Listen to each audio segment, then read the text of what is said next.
So, okay. Babe, stop it right now. Babe, tell the people Just that we're stop excited it. that they're here. Go ahead.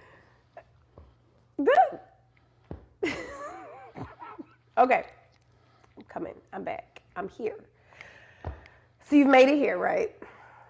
You are with us in this space, and we know that it's hard. We know that it's been rough, and that's what brought you here. But we want you to know you are not alone. We want you to know that we have been there. We want you to know that you are, no matter what goes on from this point forward, you are willing and able to reconcile your marriage. Like you've taken the steps. Put in the work. You've put in the work. No, they got to put in the work. Well, I'm going to put in the work. you do the have to work put in the work. Work behind the vows. I'm going to put in the work. You do have to put in the work. Hey, play the song real quick right here. I'm going to put in. Can you make it so it connects with me and my voice? But I'm on key. You gotta make sure the song comes in on key too. I'ma put in the work, put work behind the vows. Don't forget. So taking the steps to sign up to get to this point is starting the work. Yes, you have to put in the work though, but it's possible. If both of you are willing, it is possible. So let's do the journey together. We're about to do it. We got 5 days with you. I'm excited. I can't with you. Hey, y'all. Welcome back, family, to day 4. It's your girl, Tuka, and we are about to get this party started. Listen, I'm so proud of y'all.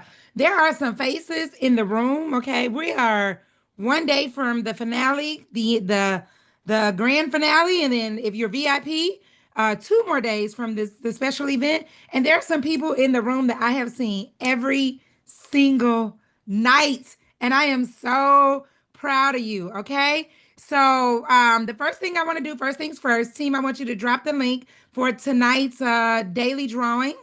And everybody click the link. Once the team drops it, you got 5 minutes, okay? Go ahead and put your Cash App, your name, your email, your Zelle, and it qualifies you to be in the running for $50, but you have to stay in the room, okay? I do not know what time. Between Q&A, I don't have a time. You have to be in the room when the wheel is spun and your name is called, or else we're gonna spin somebody else's name, okay? You got like 3 seconds to say I'm here, okay? The next thing I want to remind you is that there are 2 ways to win this week. Don't forget that we still have our Covenant Reset Grand Prize, dinner, 2 nights hotel, and the Covenant Alignment exercise, which I'm gonna try to see, can I get, just on a family discount. If you have been dropping your proof every day, then you are this close to being a winner. Okay, so do not stop and make sure you post your proof, your receipts in the community. So I want to share this evening, our good friend Tiffany Haynes, the one and only, who is one of my spiritual, advisors. Okay, she's not able, she's in mommy mode today. So I said, you know what, do I have to teach? And she said, well, if you wanna. And I said, well, we'll see what the Holy Spirit says. So I said, you know what I'll do? I'm gonna share what I have been studying. One of my favorite books of the Bible is the book of John. So if you turn with me, okay, to John chapter 3. I know that people know this book of the Bible for God so loved the world, for John 3:16, but you got to read the whole chapter. It's so good. All right. So this word has been on my heart all week. I've been digging into it and pulling out really good stuff. So after us working for 4 days, I said, let me share with the people something I got. Okay. So John chapter 3, there's a guy named Nicodemus. He comes to Jesus. Okay. Let me tell you about Nicodemus, though, like the type of dude he was. He was like, I was like trying to imagine, like in today's terminology, who would he be? He was a Pharisee, he was a ruler, he was very educated, and he was respected. So I want you to think of somebody who was like the highest respect in the community, like top-notch school, Ivy League, with all the credentials, probably know all the scriptures, okay? Know the word, know the law, okay? But if you read, okay, let me read it to you because it's so good. It says, now there was a certain man among the Pharisees named Nicodemus, a ruler among the Jews, who came to Jesus at night. Stop right there, y'all. This man came to Jesus at night. Okay, and I said, why Nicodemus standing there? Why he want to talk to Jesus in the nighttime? Okay, privately. Okay, when he comes to Jesus, he says, Rabbi, teacher, we know, the Amplified Version says, without any doubt that you have come from God as a teacher, for no one can do these signs, these wonders, these attested miracles that you do unless God is with you. So he like, I know who you are. I know God sent you. I don't have a doubt, a shadow of a doubt. But he came at night in the private. Why would he do that? I said, because something in Nicodemus, no. He was with all the credentials, with all the information, with all the knowledge. He said, something missing, okay? Some ain't right. But the thing about it is he don't want everybody to know just yet. You understand? He don't want everybody to know. It's kind of private. Like, let's keep it on the low. He don't want to admit to the world that some just ain't quite right. Does that sound familiar?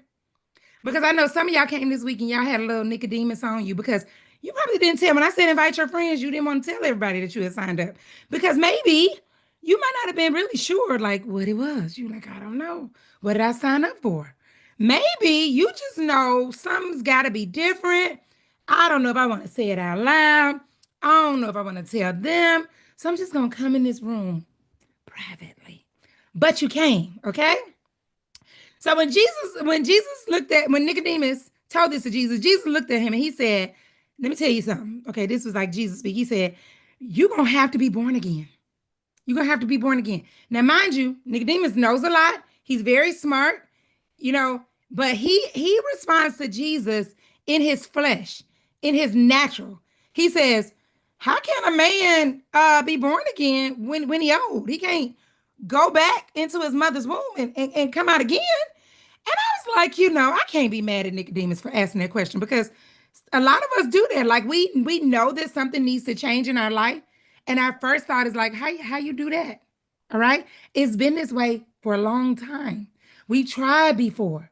I might be too old for this. We might have been through too many things. How can anything be born again at this point? And so Jesus told Nicodemus, he said, what is born of flesh is flesh, and what is born of spirit is spirit. He basically was saying to Nicodemus, you are thinking about this in the natural, but what I'm talking about is something that is supernatural.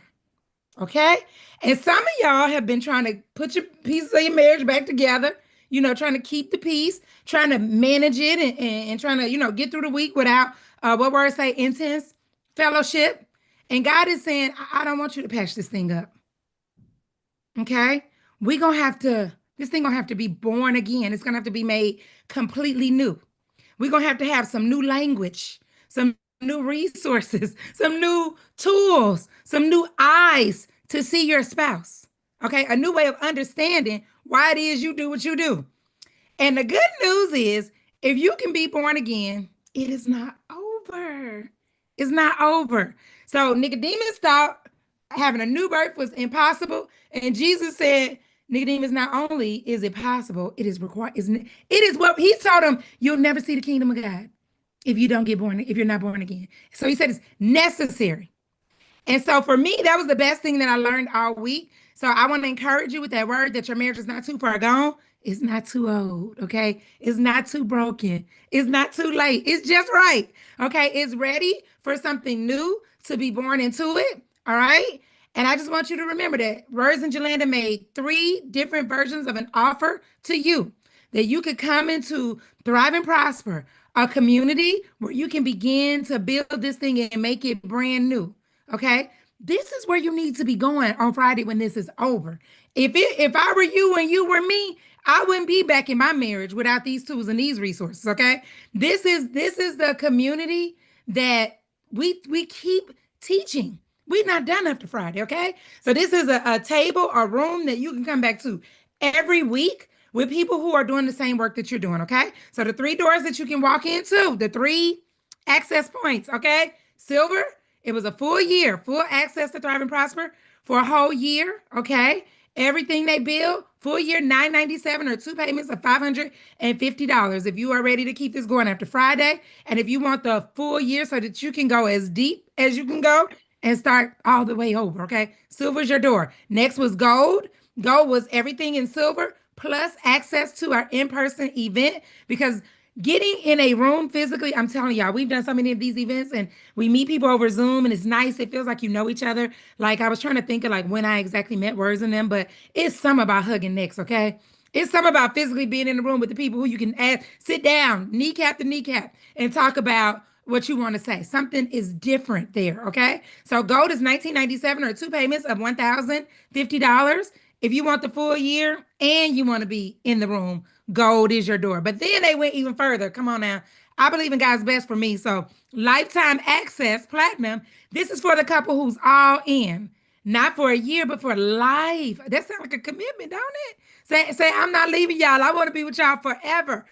Okay. Plus the live event this year. So you're not doing this for a season. All right. I want you to know if you're saying this is where I belong. I know God did not bring me in here for no reason. Platinum is $34.97 or two payments of $1748.50. So if you're ready to go all the way in, then platinum is where you need to go. Okay. So I want to say this. I've said it so many times. I think people think I'm playing when I say this, but when I lost that 80 pounds, the single hack was getting in the room with somebody I can ask questions. Okay. Every area of my life, I don't care what it is, to get success, I had to go back into the right room. I had to get access into the right room. I had to link up with the right people. I had to have people who stay on me consistently that would not allow me to go back to my old ways. Okay. And that is what this is. So if it's for you, if we are for you, you'll know. And tonight is the perfect night to say yes. Okay.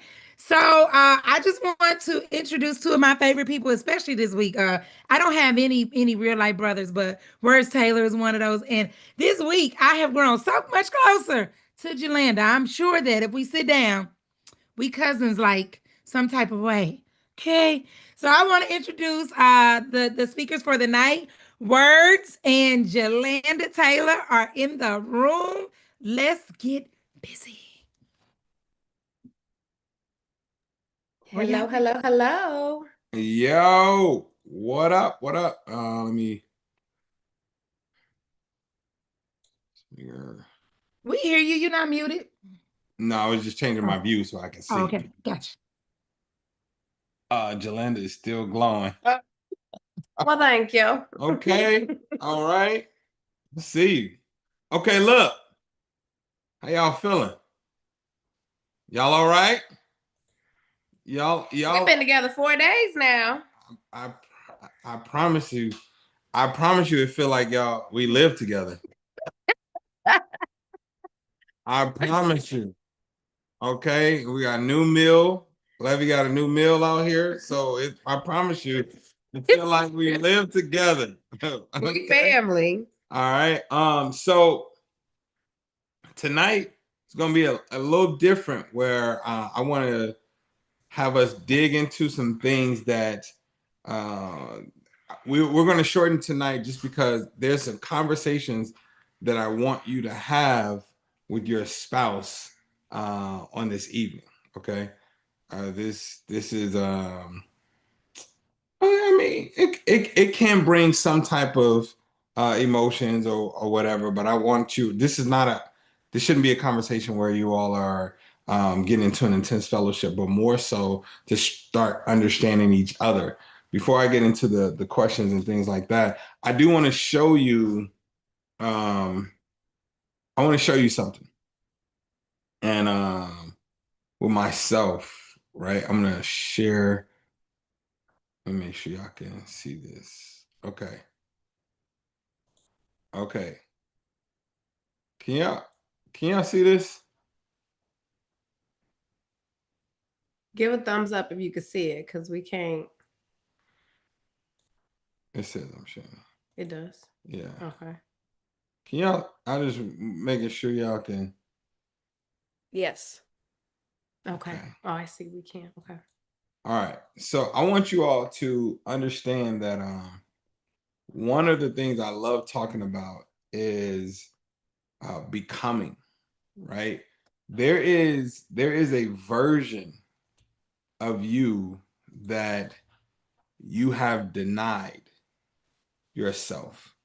There's a version of you that you have denied or rejected, right? And so there's something that can trigger you to go to that version. If you see me in that picture, I was 464 pounds. You can literally see there was dark spots all on my face and all of these things. And it was definitely the food and the way I was eating and all that stuff. Right. So now being down just under 100 pounds. It was 100 fully, but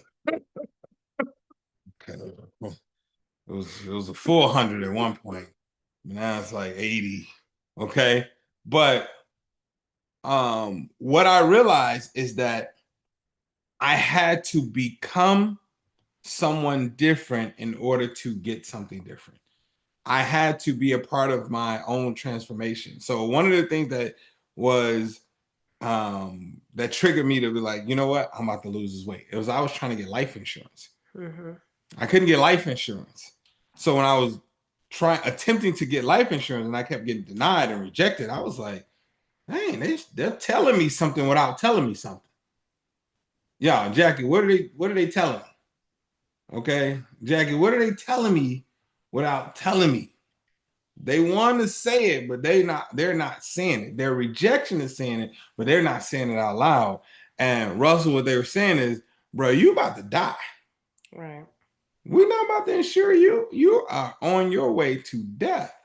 And more so, they didn't see, look, you could have got my insurance money for 2 years or something, 3 years. When they reject him, in my head, they're saying, "Nah, I don't even see 2. I don't see that we're gonna get our money in this time." So at that point, I said, one thing I'm not gonna do is die a burden to my family. I'm not gonna die a burden. Absolutely. All right. And so that right there was the trigger I needed to get me to the point where I'm like, I'm going to move out of my own way.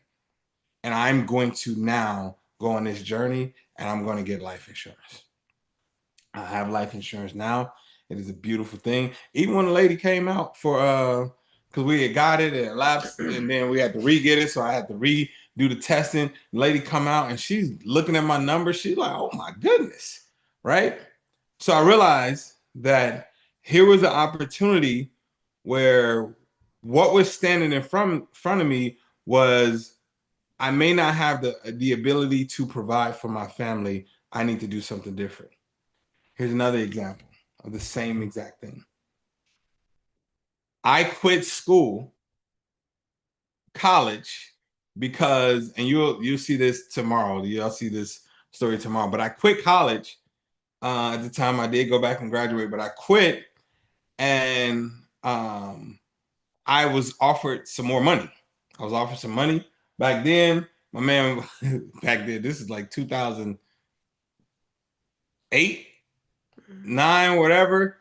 They were like, "Oh man, we're gonna offer you $55,000 and a percentage of the office that we want you to open up, and then you can bring well, no, it had to be like 2009, because you could bring your spouse on as well, and then we'll give her 55 as well." I'm like, $100,000? Oh my goodness! Back then, I'm like, $100,000? I'm quitting school today. Okay, she had already got her degree. I said, I'm done. Okay. And a year later, over a year and a half later, that business is starting to go under. And now I'm in a position now where I may not be able to provide for my family. We're talking about the entire 2 years. My counselor from college, this man always reaches out like, come on, you only have like 30 more credit. You're 2 semesters away. You can do this. I'm like, bro, I'm making $100,000. What are you talking about? Right? We bringing in 100,000. We bringing in more than you bringing in, probably. And all of that is now gone.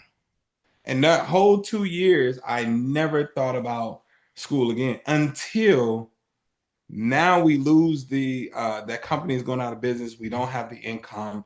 I'm like, okay, what else can I do? And then my wife is pregnant.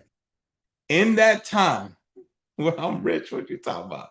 In that time, I now am inspired to go back to school.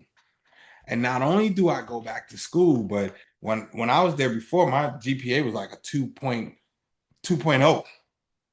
Okay. I go back this time and I'm getting 3.5, 3.6. You're honor roll. I'm on the honor roll at this point, because at this point I was in jeopardy of not being able to provide for my family. I only went back so I can now qualify for a job so I can then provide for my family, because this business had one. So when I look back and I try to understand what is the thing that activates me for transformation, and I can give you several examples of how I am activated to provide for my family. You have to understand what is the thing that activates you, because the thing that you saying that is your why may not be your why, because it's been your why, but you still haven't changed the behavior. I always said, my family's my why. I'm gonna lose weight for them, and I was still big, but my family wasn't necessarily the why. It wasn't enough. Yeah. It was me being able to provide for my family. That was the why. That activates me. That's the thing that where I'll say, okay, man, I'm about to get back on my 5 a.m. wake ups and all of that stuff. And I'm like, but let it be where when I was building this business and I was telling my wife, I got to get you out of this job because I see the stress that you're going through. Activate. I'm getting up at 3:30, 4 o'clock every single morning. No complaining, without a doubt. That my why is activated. I'm willing to become someone. I'm willing to become a different version of myself in order to reach what I am trying to get. And what I'm telling you is, you have this ability. You have to become the version of yourself that actually gets the results that you want. If you want a healthy marriage, become the person that today that actually has a healthy marriage, but you have to define what that looks like. So here's what I did in order to now get to a point where I'm like, okay, I'm gonna lose weight and all that stuff. I literally did not say I'm gonna lose weight. I wasn't even trying to lose weight. I stopped losing weight when I start trying to lose weight. Every time. When I was just I just said, I'm going to focus on the process of doing what I know to do to get my body healthy. I wasn't even weighing in. We didn't even have a scale. The only time I would weigh in was when I would go to the YMCA, and I wasn't going there like that. Right. So I realized that I said, I'm going to live my life like a 250-pound man. Because that's your goal weight. That was the goal weight. So I'm going to live my life. What does this 250-pound man do? Well, this 250-pound man walks. So I started doing walks. This 250-pound man doesn't eat fast food. So literally, that was the year we stopped eating things like McDonald's and Burger King and all. I stopped eating all of that. I stopped drinking pop. We haven't had, man, I can't tell you the last time. So I stopped doing these things. Stopped doing the gas station food. Today they got these wings there that's just crazy. They'll be putting hands on different. I stopped eating the gas station food. All of these things, right? So I look up after doing these things, after the movement, after not eating the sugar, after not I'm not eating chips, I'm not eating Burger King, all of those things. I look up and I've lost weight. Because I started making decisions today for the 250-pound man. I moved today of how I wanted my life to look in the future. Do y'all get what I'm saying? Babe, this is a good word. I see where you're going. I didn't know where he was going. I see. So it's a good word. So I'm just saying that my marriage, I want to look like this. Yes. You have to make decisions now to make it. I want us to have patience with one another. Okay, you can practice that today. That's today. That's right now.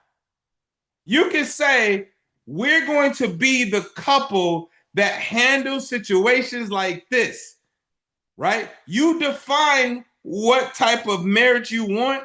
And guess what? The decisions that you make today create this marriage. Mm-hmm. That's what happens. The decisions I made today, I look up and now I'm like, I'm losing weight. I just love the process of saying no. It got to a point where I had a certain level of pride as I don't do that. I still have a McDonald's, used to. I was on the phone with one of my guys and my man, go ahead. But you eating gas station wings. Right, but but I'm on the phone with my guy and he's like, I'm at McDonald's. I'm like, bro, what you still eating McDonald's, right? There was a certain level of pride that I had in being able to say no. There was a certain level of, man, I was proud of myself for being able to have this ability to withstand something and say no. Like that's the thing. When you get to a point where in your marriage, it's like you will have a level of pride and be like, no, we handle things a little differently. Yeah. Or we don't, that's not something that we engage in. No, we don't talk like that to each other. We don't, like, there's a pride in being able to set a standard for yourself that you follow. Absolutely. Right? But you define that today.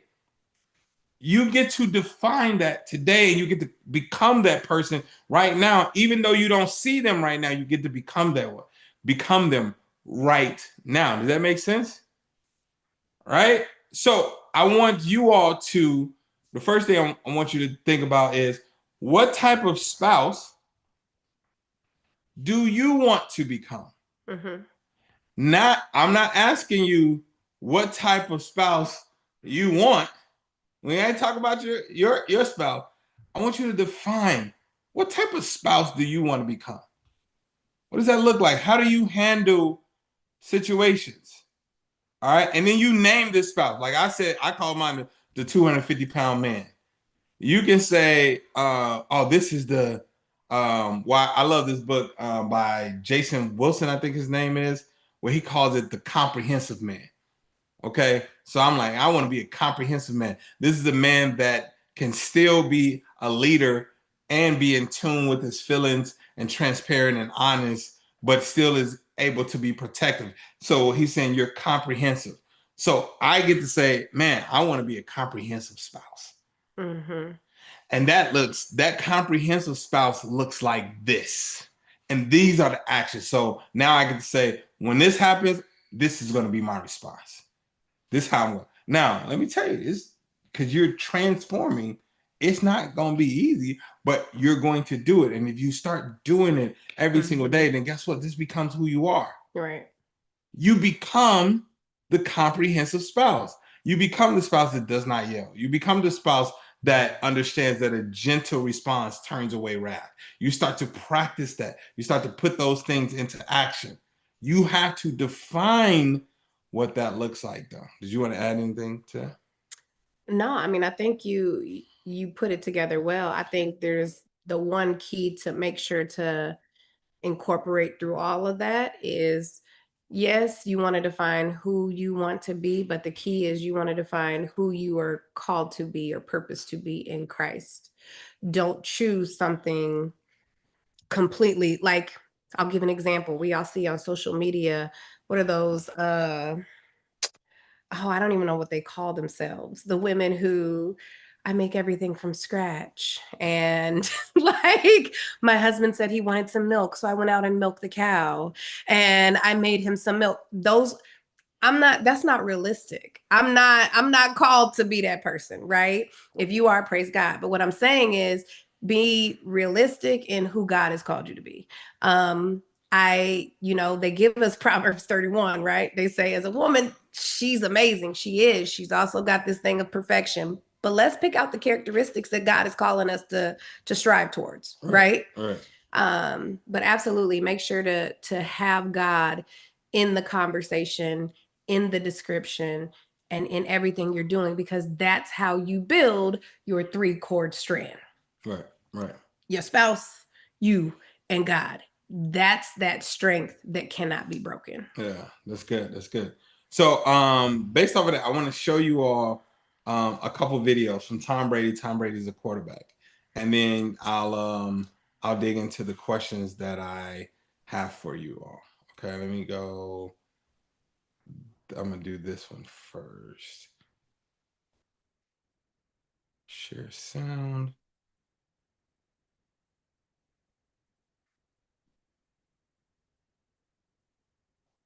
Who's my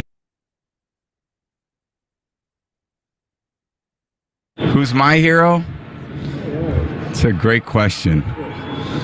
Well, I think my dad is my hero because he's someone that I look up to every day. And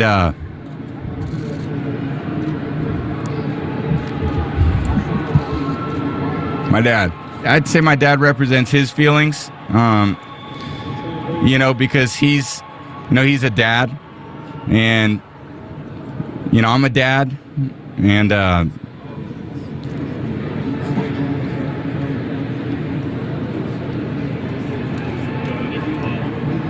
so, yeah. Okay. So I'm gonna play the other one as well here. Okay. Could y'all hear that? I want to make sure y'all can hear it. A little head nod. Y'all can hear it? Tuka, we looking at you. Could you hear it? Yes. Oh, I see Diana. She look at you.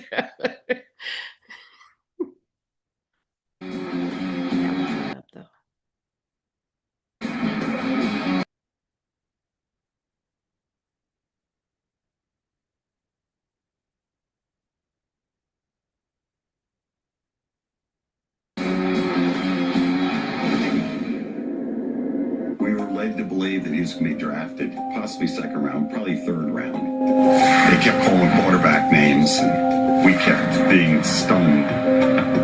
You see, so-and-so get picked, and then there's 9 more picks gone until one team that you think was interested. That's pretty anxious. We were very distraught. With each name, it was becoming worse and worse. So I remember being downstairs for like the 4th round, and I came and gone, and the 5th round was coming and going, and all these other guys were getting picked. Beginning of the 6th round, he says, I got to get out of here. So he gets up, comes downstairs, and grabs a baseball bat and starts walking up the street. I don't want to sit around and make my hopes get up, or I'd rather just take my mind off it. And finally, he comes back into the house, and it's about the 22nd pick of the 6th round. And he says, I got to get out of here. The poor guy, and the tension in the house is just really rough. And it was hard. I remember taking a walk with my dad and mom around the block.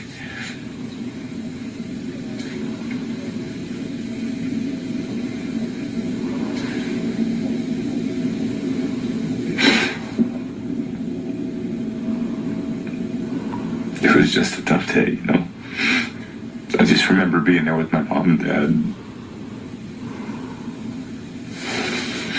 Sorry about that. They just were so supportive of me. And they take it as emotional as I do. And, finally when the Patriots called, I was so excited, I was like, I don't have to be an insurance salesman, So, my family was there. We were all excited. And thank God I got picked here. He got drafted.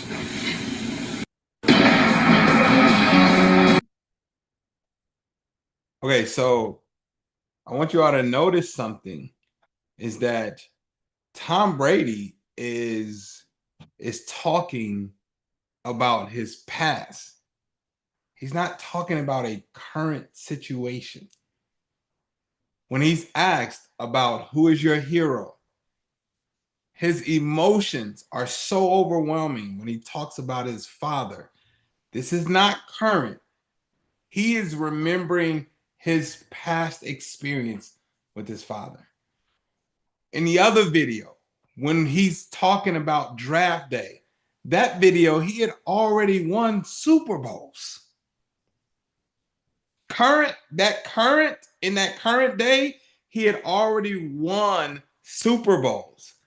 He's talking about something from his past. And what part did he start to tear up on? Anybody know? Walking with his parents.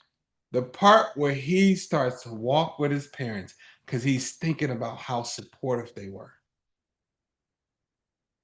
That is what you're trying to create. You're wanting to create an environment where when your kids consider you, they will see the love that you demonstrated with one another, but they will also see the love that you poured into them. And them remembering that will become overwhelming. You don't want them to look back and remember, and it brings up pain for them. This is why you all are here. This is not just about you. Yeah. This is what you have to understand. This moment is not just about you and your life or your feeling or whatever. My man was remembering about he said his mother and father, and they took a walk around the block. And that moment is the moment that created an emotion for him. When they asked him who was his hero, and he brought up his dad, that moment, because he remembers, it activated him and a part of him that brought joy. Those weren't tears of pain, those were tears of joy. And you got to decide, which one do you want when it comes to your kids? And more so, when somebody asks you about your with your spouse, which one do you want? Do you want remembrance of pain? Or do you want remembrance of support and power and all of those things? Do you want to be able to cry and be like, man, no, I love my spouse? And it not be because you are hurt by them, but because you think about how supportive they are.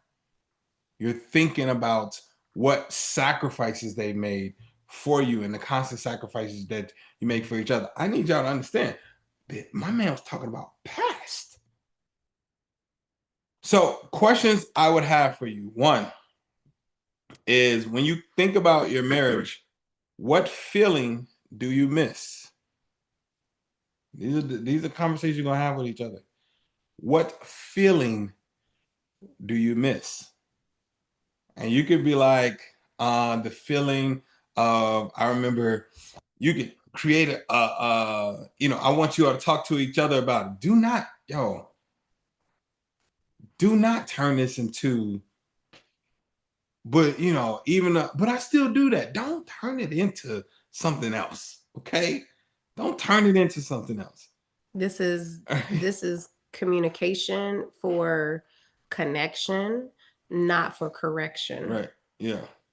So think about, you can be like, man, I remember the feeling of when you would pull into the garage and we hadn't seen each other all day. And some of y'all, there weren't even cell phones back then when y'all first started. Okay, when y'all first got married, Russell. So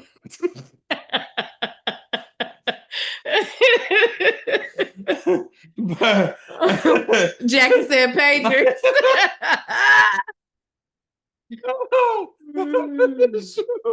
So when I hadn't seen you all day and all that, I remember hearing that garage open, and I used to try to just, okay, settle down, whatever. Like, just going back to, what feeling do you miss?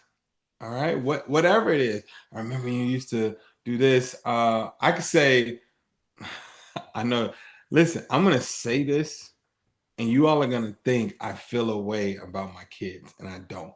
Okay, like, I love my kids, but if I was asked this question, I would say I miss the feeling of not having to share my wife. Like, we would go on road trips together and be silly and singing and all that stuff. Now it's like they constantly disrupt with okay, are we there? Or how much longer? Or I gotta pee, or I'm hungry, or I need a charger, or this. It's like I refuse. I'm not going on road trips with them that's over Stay focused. a certain amount of time. Okay. So all right. But that was a feeling where there wasn't any sharing in that way, where we were just able to be silly, or I would get excited about us being able to come and go. We, wherever we're going, we just get to chill, and there's not really a schedule that we have to go back to. Like we just went out of town for our friend's surprise birthday party, and if we didn't have to get back for the kids, we may have stayed for Absolutely. we might have stayed for 2 weeks. Mm-hmm. And be like, yo, we're gonna post up 2-3 weeks or whatever. But we had to do like a 2-3 day turnaround because we got to get back to the kids. So I miss that feeling of not having to share that excitement of like, yo, we just gonna rock together and we're gonna create whatever the day. We just did this for the first time in a long time. Y'all, we would do this on a regular where we would do a double feature at a movie. We would literally go to a movie and pay for 2 movies. We would pay for 2 movies. And that was our day. We would 4 hours, 4 or 5 hours in the theater, just posted up, nowhere to go. Nowhere, no responsibility, nobody calling when you gonna be home, calling so-and-so just pooped on themselves. None of that, okay? And so I think, was it last month? I think last month, I'm like, babe, let's hit a double feature. Like, bet. So we went out, we started date night early, and we just posted, and both of the movies were good. It was like, this is crazy, okay? The second question, or did you have an answer for that, babe, or not? No. You want to tell him, think of, okay. Mm-mm. You don't have a feeling you miss? You actually stole mine. Okay. Like Let that me was the just- let me exact just same go- thing that I Let me was just go on thinking. for this become an intense fellowship. Okay. And let me I'm just move on. writing my questions. Let me just move on. Okay. Okay. What still brings hurt when you think about it? Now, this doesn't necessarily have to be your spouse, but I don't even want this to be about your spouse, but I'm saying, period, in your life. Don't make this about your spouse. Make this about your life, period. What brings hurt when you still think about it, right? So, give an example. Doing therapy, I'm like, man, I am a grown man. And I still, when talking about my mother, although she is currently in my life now, there's still a part of me that, like, I saw this picture of it. Y'all saw it in the documentary. And I saw this picture and I was like, man, she is so beautiful. She looks so healthy. And I always say to myself, I'm like, man, I wish I could have met her. That still brings hurt or pain when I think about that. Yeah. Right. So this is something, and I'm asking you to do this so you're aware of, here's something that is a soft spot for me. But also, let's go even further. How do you think that shows up in your marriage? Right. How do you think that type of pain or hurt shows up in your marriage? As a matter of fact, I would love to, as you all digging into these things, when we get into our VIP session, this might be good to hear some of your responses. I would love that. And then number 3 is, what brings you to joy when you think about it? What brings you to joy when you're thinking about it? Like, you just like, I mean, it wakes you up. All right. I and this is the funny part is, now this goes back to my kids, but it's still to do with my wife. Me being able to give opportunities to my family absolutely brings me joy. Whereas our son wanted to skydive, and we were like, bro, you know, He's 9. He's talking about some skydiving. Like, bro, what are we talking about? You know, where does this even come from? So my wife goes ahead, and instead of skydiving, she finds I fly. And it is, when I see my son doing this, I'm like, the smile on his face and all of those things. And it's like, that was incredible. And I told my wife, I'm like, man, thank you for doing this for our son. Thank you for figuring this out. This may be a core memory. From this, he may want to be a pilot, or he may want to join the Air Force and jump out of planes, or I don't know. I don't know.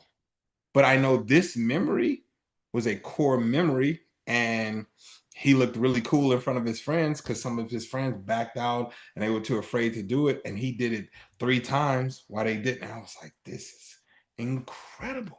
Absolutely. My daughter, on her birthday, 14th birthday, we rented her a pink stretch Cadillac zine, or it was a Hummer. No, it was Cadillac. Oh, okay. So, and being able to do that, and she is excited about that, and we go around and pick up all of her friends and go to their houses and all that stuff. Now, yeah, we did the thing, but what brought me joy was her response to it. You know, all of those things. There's a picture that I share every year it's in a documentary where my wife is just had our son, and she tells them, like, no, don't clean them, give them to me. And there's a moment where, you know, she has him on her chest, and he's not cleaned off or anything, and she's tearing up and all that. When I think about that, it brings me joy, right? So I want you to consider, when you thinking about your marriage, I want to be about your marriage or your family, period. What do you think about, and it brings you absolute joy, right? And how do we make that a consistency? How do we bring that about? And I'm asking you all to do this because there's so many times that our focus is, here's what you're doing wrong. Hey, here's what you did wrong today. Right. Here's what you left. Here's what you forgot to do. Here's what you didn't pick up. Here's the wrong thing you said. Here's this. And we forgot to compliment. We forgot to validate. We forgot to bring back to remembrance of why we fell in love and why we here. We forgot to do those things. That's the work. That is the work. And so when you define what type of spouse you want to be, you're going to say, I want to be the type of spouse that validates my spouse, that notices little things, that notices changing hair, that notice the eyebrows, that notice the outfit, that notice the lineup. I want to be that spouse.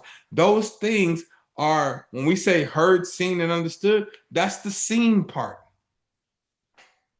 We got a little saying in our house. When we see one of us dress up, we don't just say, like, oh, you cute.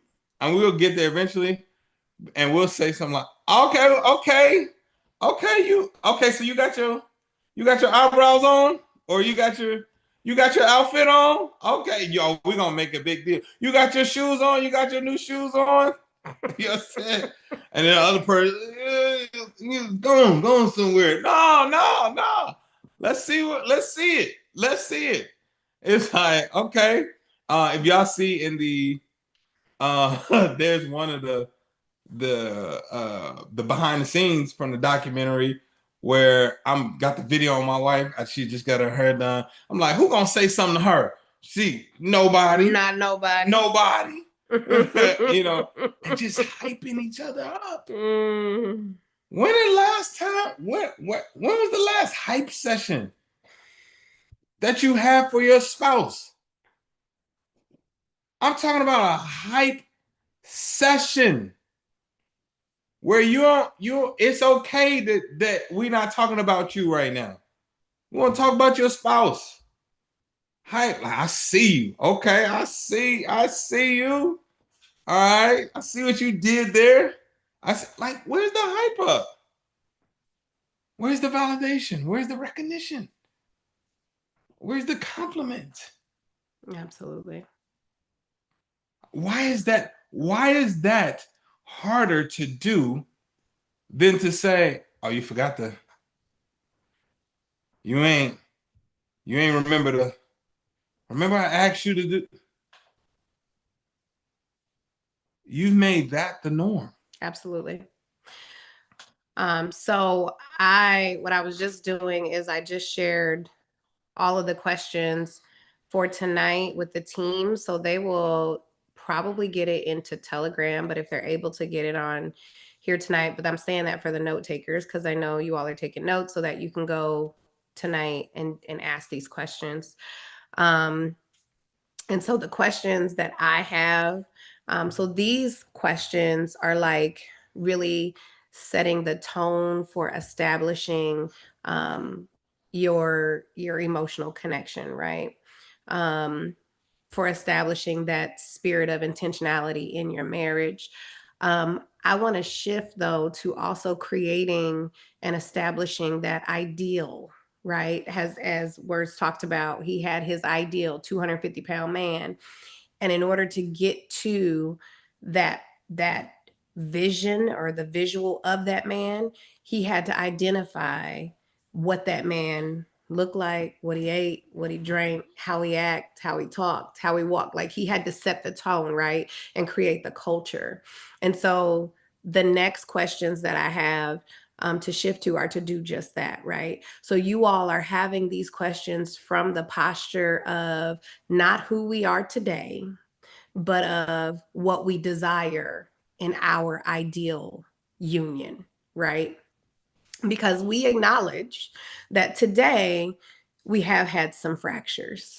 Today we have some struggles and we have some healing that is we're in the process of going through, right?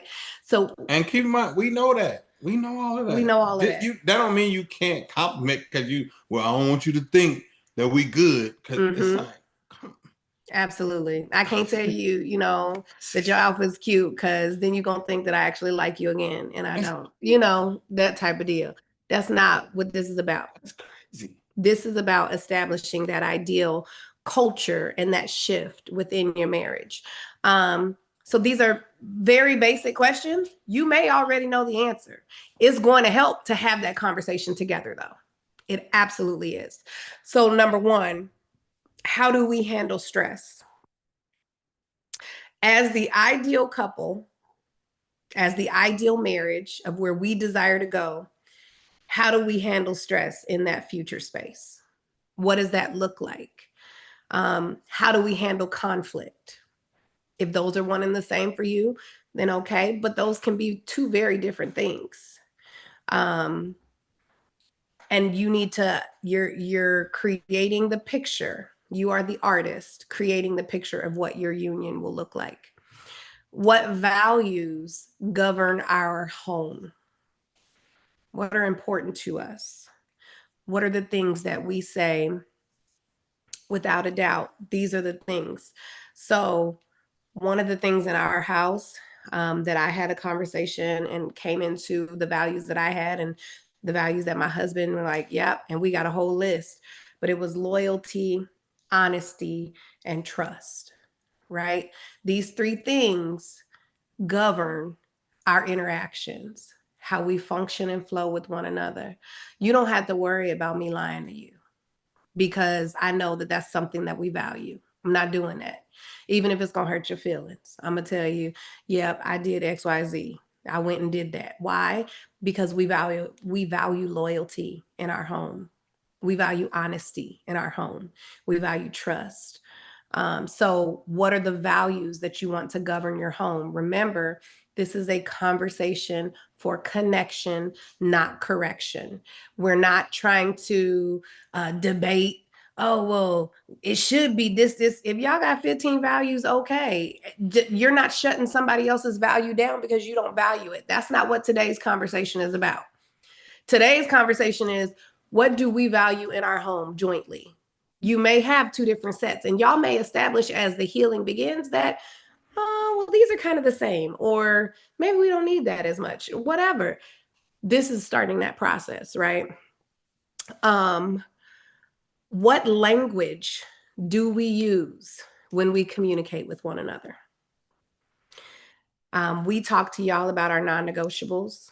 We said in our non-negotiables, we don't curse at one another. I'm not calling you out your name. I'm not using your secrets against you. If this is the time where this is a part of establishing your non-negotiables. If you have things that you are important to you, this is the time to say, I would like for us to, in our ideal union, this happens. This is where we are. In our ideal union, you're not calling me out of my name because you're mad at me. At the end of the day, I'm your wife or I'm your husband. Yeah, that's wild. And I'm going to be. You're not, just because you're mad, don't mean you get to degrade me and belittle me and put me down. Like, that's not it. I don't like that thing, right? This is not to point the finger. This is not to debate. This is literally painting the picture for your ideal union. We are not saying that in saying this today, it may not happen tomorrow. Lord willing, it won't. But what we are saying is we are on the process of healing and rebuilding, right? And it starts with establishing your foundation. Another question. How do we want our home to feel when someone else walks in? It matters when you walk in too, but I mean, that's the kicker, right? Because sometimes they talk about, it's called nose blindness, right? So you're always in your space. You don't recognize that it stank. Somebody else walk in though, it's a new nose. They haven't been there. They recognize that there's a stench coming from the refrigerator. You in your funk may not be able to identify that this ain't right. But the kicker is when somebody else walks in, what do they see? What do we want them to see in our space? And it's like, oh, well, we want them to, so in our house, we want there to be peace. We want people to walk in and they feel a lightness about them. They feel peace. They feel the peace of God, right? What does that translate to for us? We need to remove this clutter. We need to have simple, decor. We need it to be uplifting and inviting, right? That's what we said. How do you want someone to feel when they walk into your space? Another question. What does emotional safety look like for each of us? What does it look like? How can I know that I am in a state of peace and safety? How do I know? How does he know when looking at me? Because he can identify looking at me when I'm not. He can identify, and we talked about that, be it I'm binge watching the shows, I'm not working out, I'm doing tons of withdrawal. It's a red flag for him to immediately say, babe, what's up? Because I'm not in a state of emotional safety, right? He knows, hey, and sometimes the crazy part about it is sometimes he catches it before I catch it. Like I haven't caught on to the trigger that it's happening, and he'll come to me and say, babe, are you okay? Are you feeling some type of way? And I was like, you know what? I actually am. Because he's an expert on his wife. Yes, he is. An expert. Yes, he is. Yes, he is. An expert. How do you want to be comforted? I knew you was going to say that. Babe, get out of here. How do you want to be comforted? Stop. During hard seasons. How do you want to be comforted during hard seasons? You are communicating to your spouse what you need. And it's okay if you don't know. Let's be real.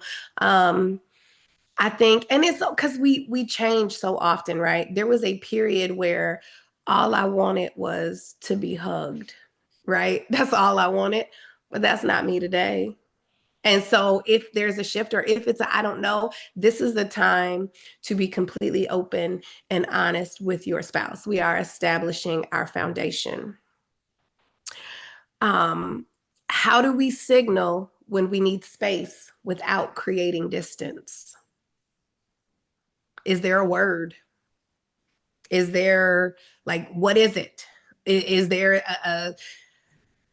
we talk about a code word, we talk about all these things, like, what is it? How do you let your spouse know? Like I say to him, I will go to my husband and say, I'm feeling some kind of way. And he'll say, what? I'm feeling some kind of way. I need a minute.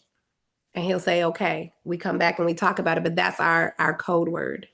How do we make sure that both voices are heard?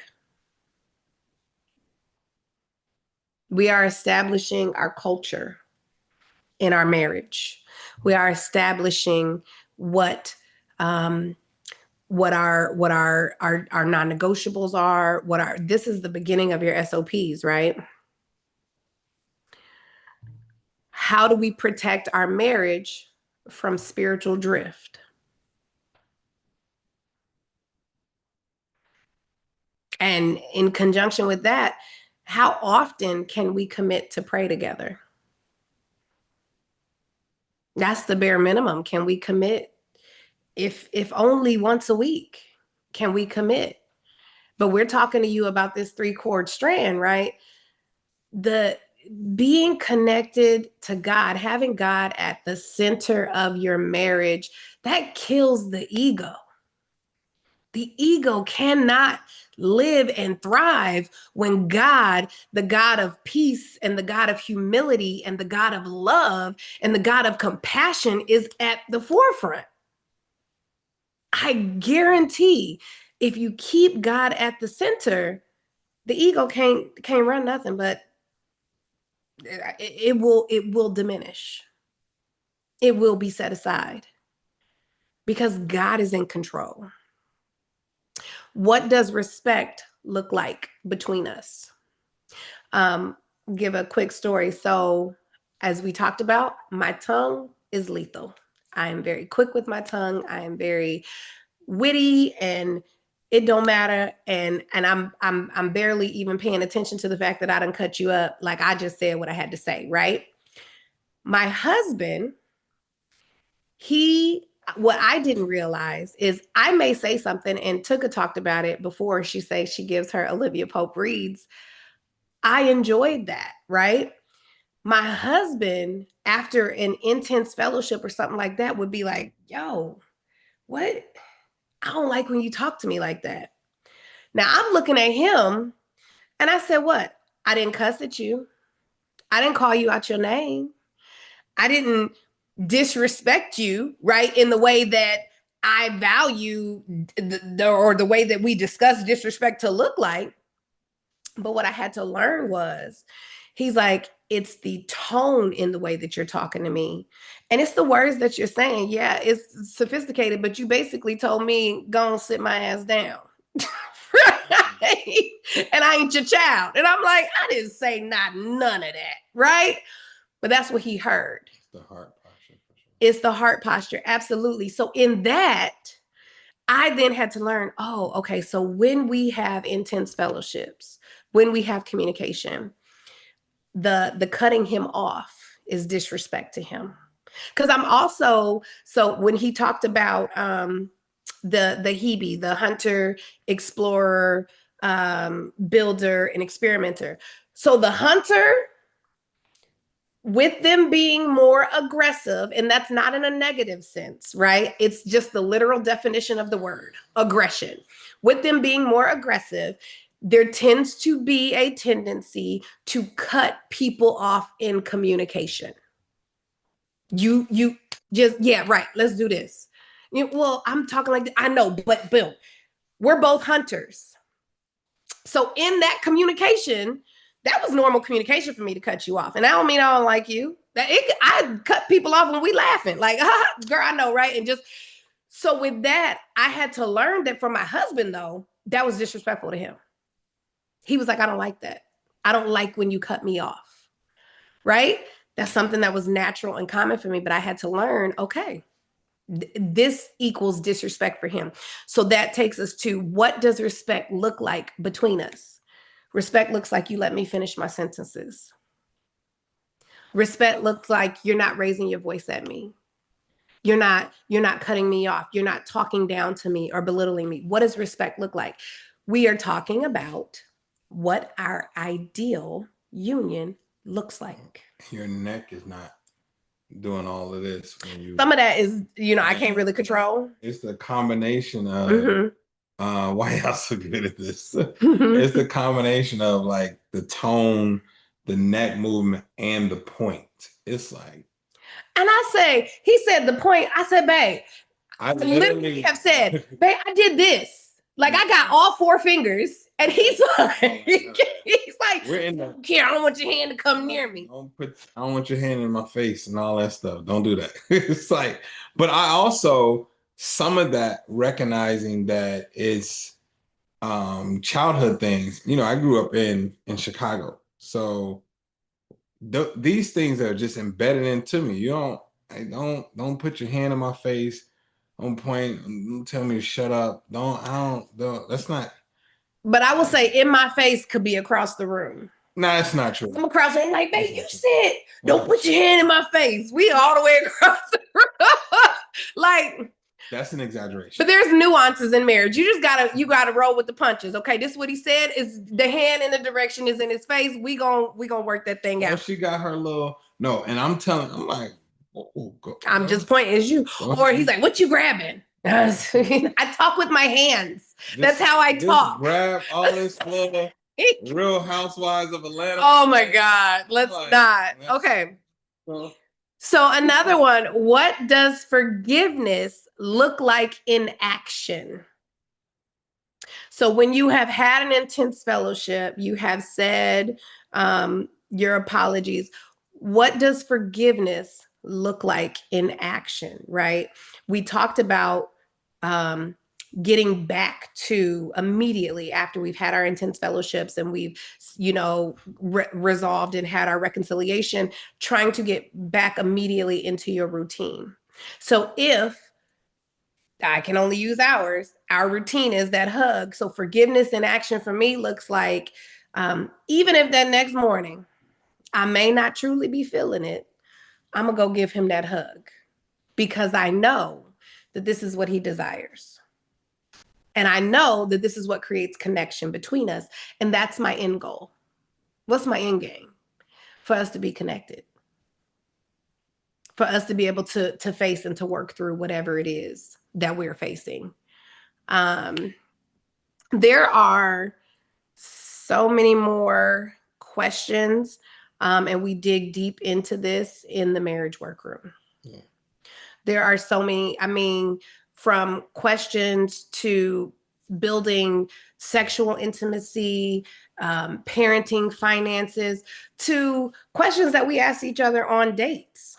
So while we're on dates, we actually do questions at the so if we go out to dinner, let's say, not if we do like a movie, but when we go out to dinner, I have a list of questions that we will go through and I'll just randomly pick. And they don't always have to be serious. It's not serious always. Some of them are fun, like a question of if our marriage was a color, what color would it be? And then you explain it. Mm-hmm. Or if our marriage was an animal, what animal would it be? And then you explain it. Or what song would you say? I said if we were two animated characters from a movie, who would we be?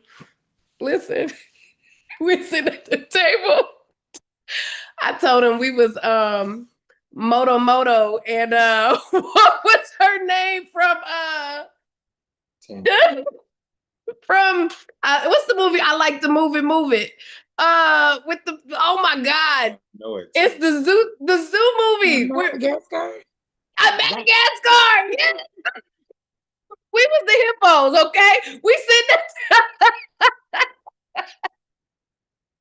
We sitting at the table at dinner. He said, if you were animated, I don't even remember who he said, but that instantly popped in my head. I said, say no hippos. I said, you Moto and I'm Gloria. But we have fun. Marriage is supposed to be fun. That's one of the dopest things about marriage is that when you guys are healed and on one accord, that's your best friend. Yeah, for sure. Like, I don't want to be with nobody else. I actually like being around him, right? That's when we're on. And that's the greatest thing. And when we're off, that just means we got work to do. Yeah, for sure. That's all that it means. You don't have to get through all of these questions tonight. No. But start thinking about those. I definitely want to answer the first three I said as well. Wifey gave some really good questions as well to just really dig into. These, like, y'all, real conversations need to be had. Absolutely. That's it. That's the part. Because what other, okay, so I was talking to a friend, and this is about sex, right? So I was talking to the friend, and they were like, bro, how'd you learn how to have sex? I was like, I have no idea. And then we started talking about porn and it being introduced to porn and all of these things. And these are the conversations that we're having. And then he says, well, in the porn, who's focused on getting the pleasure? And we both was like, well, the male. So it's like, okay, well, how did you learn how to please your wife in the room? And we're both like, oh, I don't know. So I had real conversations with my wife on, hey, man, what are your thoughts? What do you like? What do you like? What should I switch up, or what should I do? Like, these are real conversations that I'm willing to have and willing to take on whatever the response is. It's hard to have this conversation if your ego is intact, but it's easy for me to have it when my goal is to make sure you are happy in this marriage. Absolutely.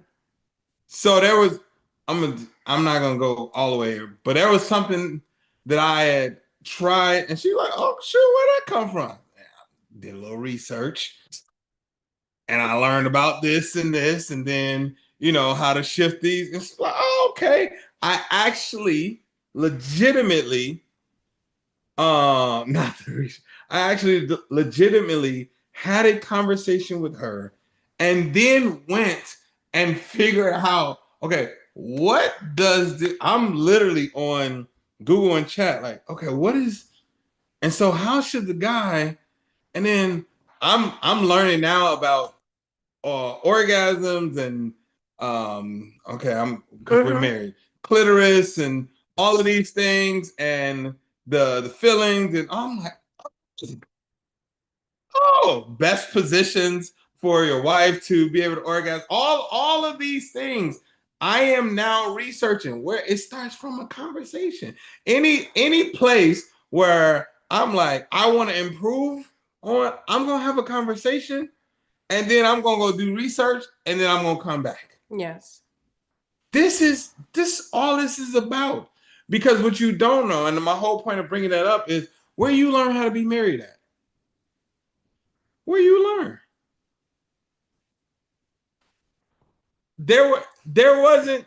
And for some of you, there may have been an example, right? You could see them, but did you have conversations with them? Like, well, even just seeing is one thing, but talking to them like, okay, so how do I be a good wife? Yes.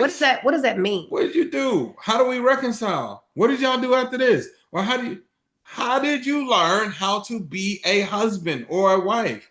Where you learn that? And most of us, we probably say, TV, I created a fantasy from that. I was watching, what's the name? What's the Different World? I was watching A Different World, and I saw her run. I saw him come on her wedding day and be like, "No, I want you. Would you marry me instead?" You know what I'm talking about, sir. So that's where I learned. I learned from the Cosbys. I learned from Mark. You learn from all of the Fresh Prince. or a movie, all of these things. You learn these manufactured ways, but where did you learn? Yep. So now that you're with this person, it's like it's not just created out of nowhere. You actually have to have real conversations. Absolutely. And you have to be willing to accept the answer, right? That they're going to give you and not be in your feelings about it and then go actively do something about it. Absolutely. That's it. And she didn't give me anything bad or anything, but I was just like, no, but I want to, how can I make it even more, And then I research and I'm like, okay, well, look, I got something for you, Keep in the front of your mind as you have these conversations. This is about connection, not correction.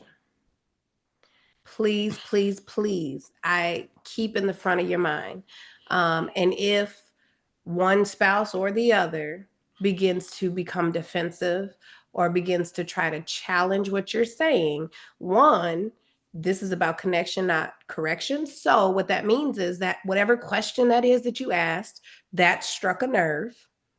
That is a space that needs to, what'd you say yesterday? Be bookmarked. That's a space that we gonna go over that question because this is about connection. It's not about us debating anything in this moment, right?